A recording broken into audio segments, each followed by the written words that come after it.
All right, here we go.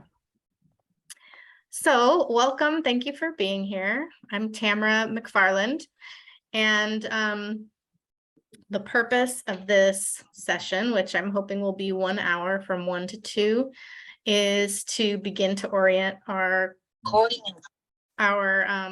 both our committed and our prospective College Corps fellows. So we always begin our Cooperation Humboldt meetings with personal check-ins. And so that's not intended to be a laundry list of the things that you're working on for Cooperation Humboldt. It's intended to be like a genuine moment of checking in and connecting and asking how you're doing as a human being today, because we care about that. So in addition to that basic check-in that we always do, if folks would want to share any pronouns, please feel free. Also, please feel free to add those in your name on the Zoom to help us out. And I will begin. I'm Tamara McFarland, and I'm a co-founder of Cooperation Humboldt and currently the administrative director, and I coordinate the food team. And my pronouns are she and her. And I am doing pretty well today. It's been kind of a scattershot day of like personal things mixed with work things. So I'm like maybe a little bit discombobulated, but I'm happy to be here and I'm excited to like see your faces and start to get to know you all. And then usually when we do this, we pass to somebody else. So I will pass to Kate because, oh, I was going to say because she's unmuted and then she just muted herself, but I'll still pass to you, Kate. And I guess for those of you who are already a part of Cooperation Humboldt, also just briefly mention maybe what your role is. So I am Kate, and I am the education coordinator for Cooperation Humboldt. Have also been involved with Worker Owned Humboldt, and I'm also a retired professor from Cal Poly Humboldt, teaching sustainability and accounting in the School of Business. Have been doing that since 2012.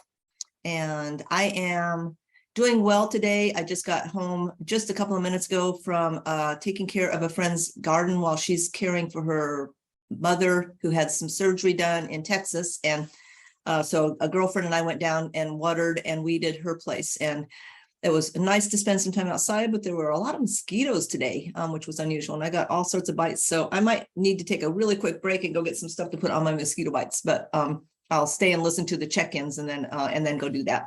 So it's good to meet you all. And I look forward to potentially working with some of you.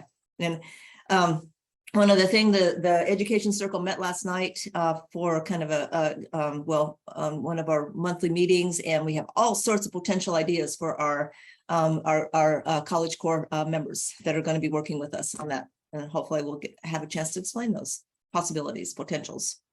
And I will pass to Flip, or is it Philip? Sorry. Yeah, it's Philip. Okay. Actually, so I got this email. I don't know if I've been matched necessarily with this organization or not, so I'm not going to speak too much, but I am a fellow with the College Corps, and I'll just sit back and listen. As far as mental health, I'm in a good place today and everything is swell. My preferred pronouns are they, them.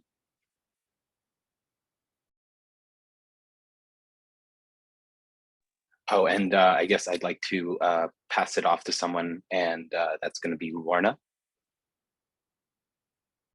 Hello and welcome, everyone. I am Lorna Bryant. My preferred pronouns are she, her. I am the latest employee of Cooperation Humboldt. I've been with the organization since March. I'm the administrative coordinator. Prior to that, I was associated with the university for about 10 years as office manager and producer of several shows on the now defunct community radio station KHSU that is on HSU's campus, or Cal Poly's campus. I am here. I will say that I've been battling back pain for the last week, and I woke up with it not being happy, but I am not going to harsh anyone else's mellow. So I am just going to say I am here. I will say I am excited to see a familiar last name of one of the college fellows. I am hoping Christina Saradia is related to two of my favorite people, the marvelous caterer Lauren and the person with fabulous hands, Patrick. And with that, I'll pass it on to Christina. Hello, thank you. I don't know if I'm related to them. I don't know who you're talking about, but I love to meet anyone who has like my last name because it's not very common. And whoever they are, tell them I said hi. um, but yeah, my name is Christina and I am a part of the college corps as well. I had a pretty eventful day just because I had work and my dog, I have a senior dog and she's a little she's going through like her arthritis pain, so I don't know, it's a little concerning. I was concerned this morning. I was almost late for work, but I made it through. And my pronouns are she, hers, and I don't know what else to say, so I'm just gonna leave it there. And you Thank want to you. pass it to somebody else, Christina? Yeah, let me go ahead and I'll pass that to Kimberly. Hi, my name is Kimberly. I go by she, her. I'm with CUNA, Comunidad Unida del Norte de Arcata, Community United of North Arcata, which is the Valley West area. And we are a project of Cooperation Humboldt to better represent Valley West. So super excited to see new Cal Poly Humboldt students out here. Looks like we have a new residents at Comfort Inn. So we have 200 new students. I'm super excited. So if you all are not doing anything on September 4th over at Valley West Park, we're doing a free community Cal Poly or anybody else who wants to come barbecue from 11 to 1. And what else can I say? I too have an older dog, Great Dane, actually, who's sitting over here fussing away. Had to take her to the veterinarian first thing this morning at 8 o'clock. A little bit worried about heart failure, but they didn't seem to think it was in her lungs, so I'm relieved. It's a good problem to have, except for we don't know what's causing the gurgling and some respiratory issues. So what else? Been a crazy day. I have a couple other hats, so I'm trying to juggle everything. I'm on the planning commission and I don't know, with the Seat of Arcata, sorry. We have a big housing project going on, and so been busy with that. And I'm also running for Arcata City Council.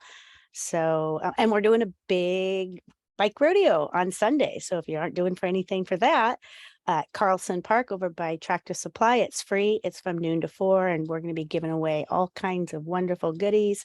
No, I'm not supposed to be promoting things. I'm supposed to tell you how I am, but I can't help myself. So yeah, go get some free bike helmets, some bike pumps, and all kinds of other things we're giving away. And we're going to have food trucks and all kinds of fun things. So, and I will pass it to Jose. All right, my name's Jose, pronouns he, him, and I'm a fellow for College Corps and new member, I guess, of Cooperation Humboldt. And I guess it's been a pretty hectic week getting back into the rhythm of school and all that. And I'm a president of a club and working too, so just trying to figure out where everything's fitting together. But I'm doing well with all of that. And is that everybody, or has Jasmine spoke already? I think There we Jasmine go. hasn't come yet. All right, I'll pass it on to her. Hi, I'm Jasmine, obviously. My pronouns are she, her. I'm not sure what part of the program I'm in. I know I'm in CalCorps. I'm not sure like what field or department yet. As far as the dogs being sick, I sympathize with you guys. I have an 8-year-old dog who has Cushing's disease, so every day is a struggle with her. And I have a 3-year-old cat that's dying from kidney failure and hyperthyroidism. I run a rescue. So as you saw, I had one little kitten up here. So I got a bunch of sick animals I deal with every day and kind of get in the swing of school like you, the first week of college back and everything. So it's kind of been, a rush of information all at once and a lot to deal with, but I'm excited to be a part of this and thank you. I don't think there is anyone else left to pass it to. I think that's everybody. Yes. So I was going to begin with just kind of an overview presentation that I have that gives the broad strokes of what Cooperation Humboldt is all about, because that felt like an important place to begin.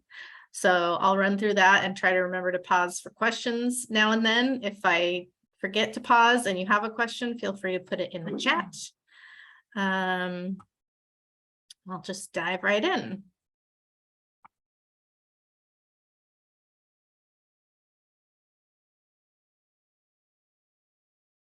All right.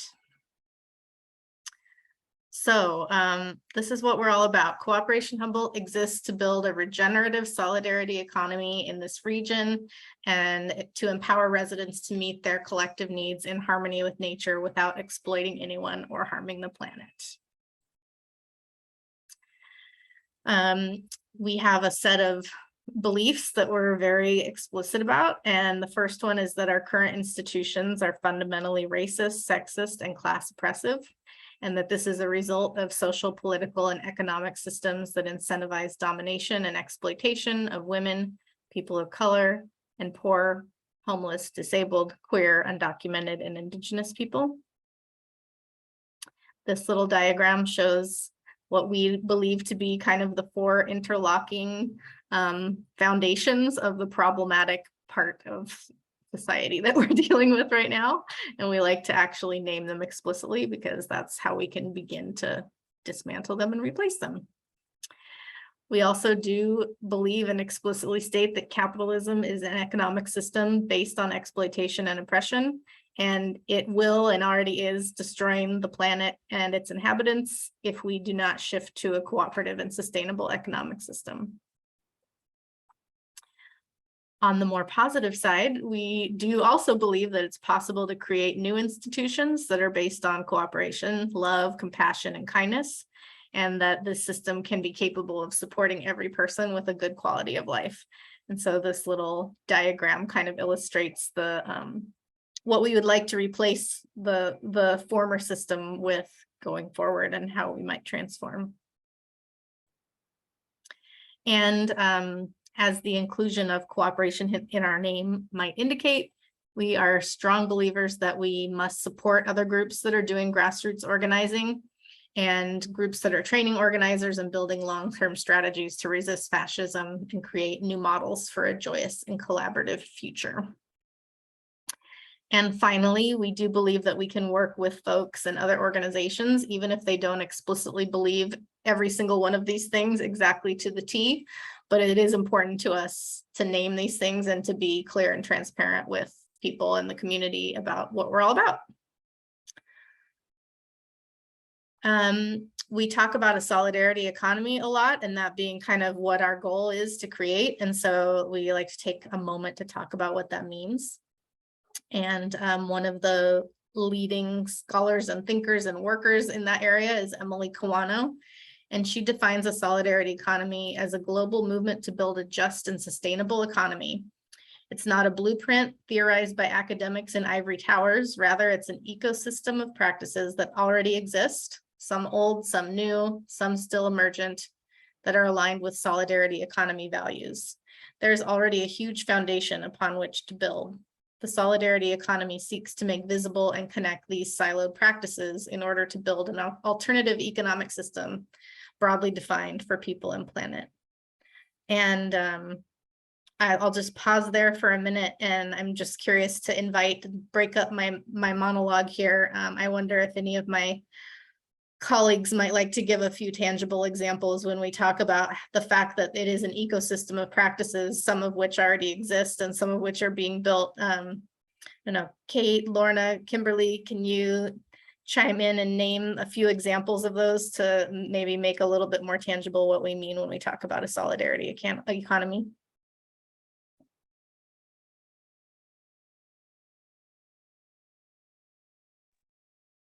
can I use I'm still a relatively new employee? You finished the study group, Lorna. You should be able to answer this. I can't think of, I guess, worker-owned Humboldt would be a great example of how this works. Help Yeah, me with worker-owned businesses would be an example of something that already exists. Yeah. And consumer-owned businesses like the North Coast Co-op, that's existed for a long time. It's not brand new. that's all I could offer. You did it. Kate, you want to? Well, another aspect I think that is important to me is to acknowledge that so often environmental issues have social injustice issues as well. And so kind of unpacking those and seeing that just as a quick example, climate change, is primarily impacting people of color and lower income people more severely than it is the wealthiers. So that would be another example. And so the economy would be how to ensure that those individuals have access to the resources that they need to either protect their places or to move from those places, or be offered some support when something does happen. Yeah, and I'm We trying. had the disaster response team was a good example of that. When COVID hit, Cooperation Humboldt developed a kind of identified volunteers and then put together a list of people that might need groceries delivered because they couldn't go out. So, kind of ensuring that our neighbors have the support that they need. Yeah, and that, as far as what makes up a solidarity economy, and kind of demystify that term and normalize it a little bit, that brings up for me, Kate, just kind of like the whole aspect of care economies over millennia and all across the world. There have always been systems of reciprocal care, and people helping to meet each other's needs, and bartering goods and services, and just stepping in to support one another when that need arises. Just to name a couple more examples of things that already exist and are fairly mainstream already, but that are a part of the solidarity economy. I would think like credit unions would be another one, things like babysitting co-ops and things like that. So my point being just that it's not a completely new and unfamiliar system, that many pieces of it already exist. Emily also says the solidarity economy seeks to transform the dominant capitalist system, as well as other authoritarian state-dominated systems, into one that puts people and planet at its core. The solidarity economy is an evolving framework, as well as a global movement comprised of practitioners, activists, scholars, and proponents. So I will just pause there for a moment, because that's kind of our mission statement, what we believe and how we define a solidarity economy. I'm going to go into a few more aspects of what the solidarity economy is. But does anybody have any clarifying questions before I continue? Kimberly? Oh, I just wanted to chime in or maybe ask for some clarification. I'm wondering if humbucks would be considered a solidarity economy. Yeah, definitely. You want to tell anybody what that is? Yeah, is it active again? I know people have been trying to get it going again, but I wasn't sure if that had been successful. They I are. don't think it is at this point, right? No, they are, but it's on a pretty small scale. You might know more about it than I do, but my understanding is that it's kind of a time banking system where you can register and sign up, and you can perform tasks that need to be done by other people, and then you bank, I don't know if it's dollars or hours or how they count it, but then you can use those to get products and services. So it is kind of a bartering type economy based on services as well as goods, I think. Is that accurate? As goods as well. So like Yeah. some of the smaller businesses that are local might, you can go in and barter and do that also. Nice. Any other questions before I continue? All right. So we also define a solidarity economy in kind of its simplest terms, is that it's a system where everyone has their needs met their basic human needs in a way that does not exploit anyone or harm the environment. It also articulates approaches to how our economy can better serve people and the planet rather than private profits and blind growth.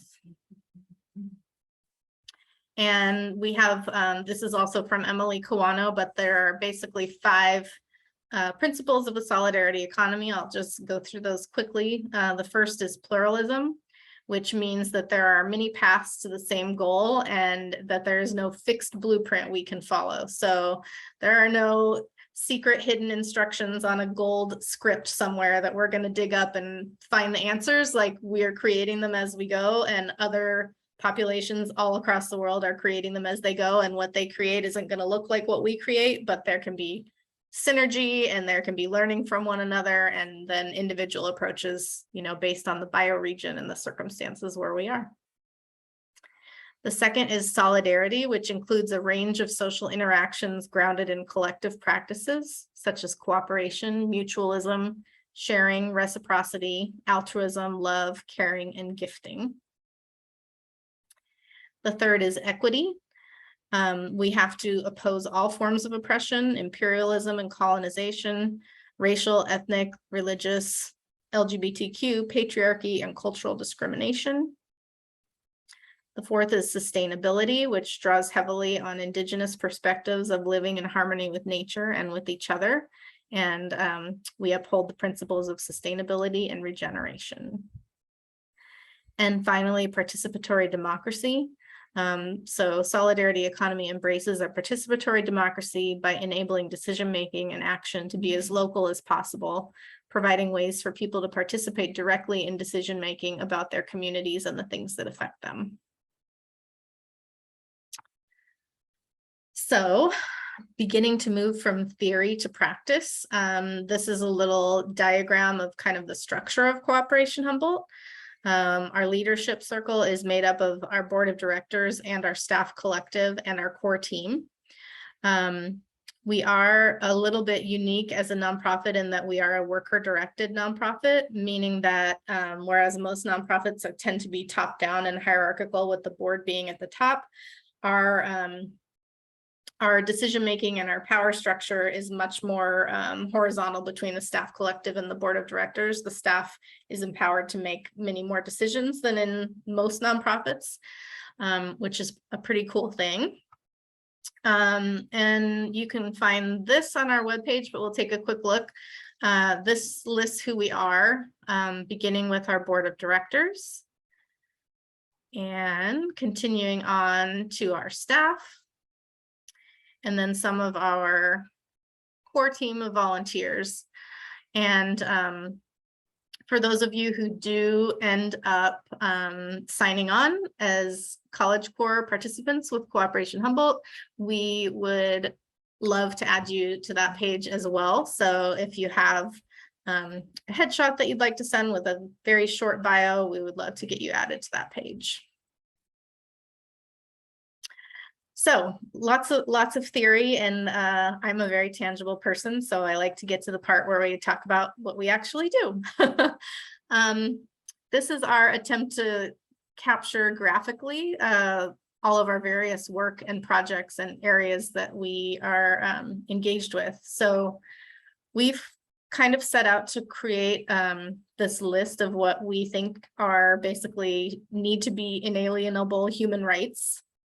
And those include arts and culture, disaster response, community resilience, education, food sovereignty, economic democracy, care and wellness, and housing. And then from within each of those, that we call those our program areas. And each of those program areas has things kind of wax and wane over time, what's active and what's not, based on who's here and who's participating and what our capacity is. So many of the things here are currently active, and other things here are either, you know, somewhat inactive and dormant, or maybe more aspirational, something that we've talked about but haven't got off the ground yet.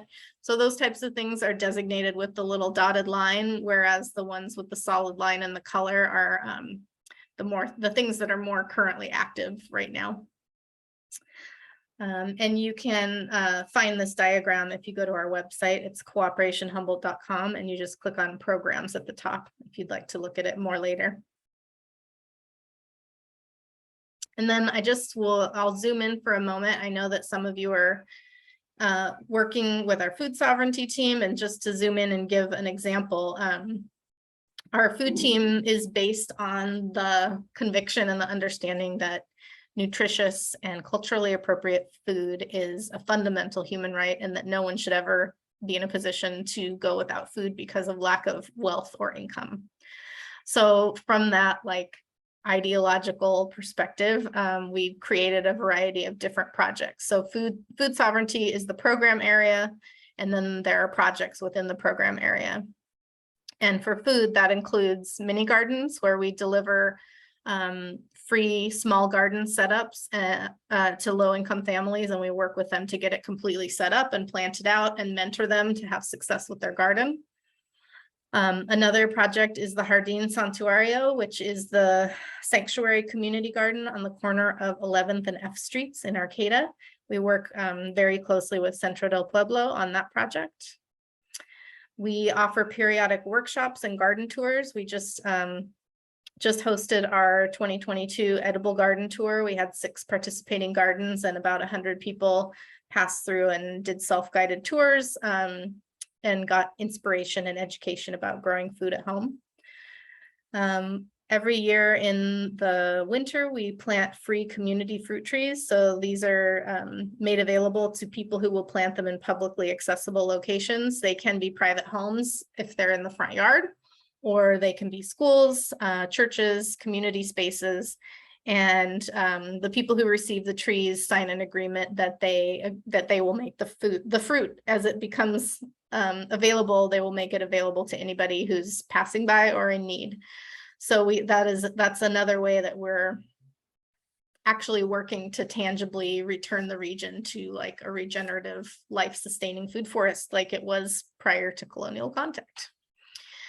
We also have a project, the Humboldt and Del Norte Community Food Guide, which is an annual print publication.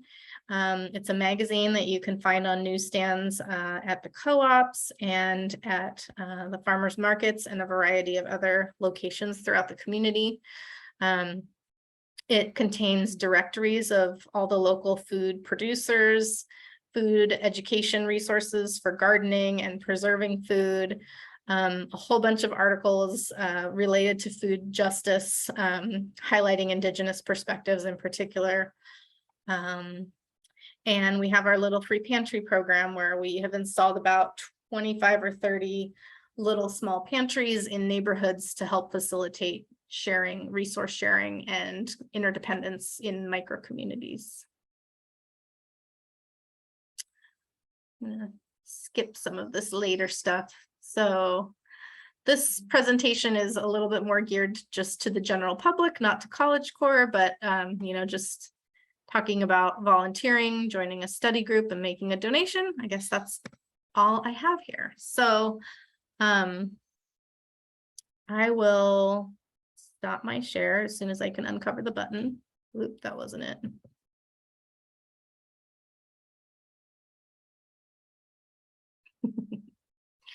I just lost my screen. It went totally black. Are you all still there? Can you hear me? Yes.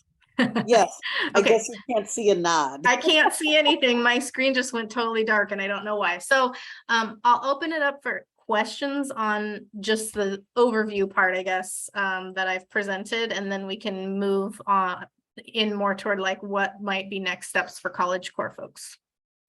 And I can't see the screen right now. Maybe I'll log on with my phone and then I'll turn this off.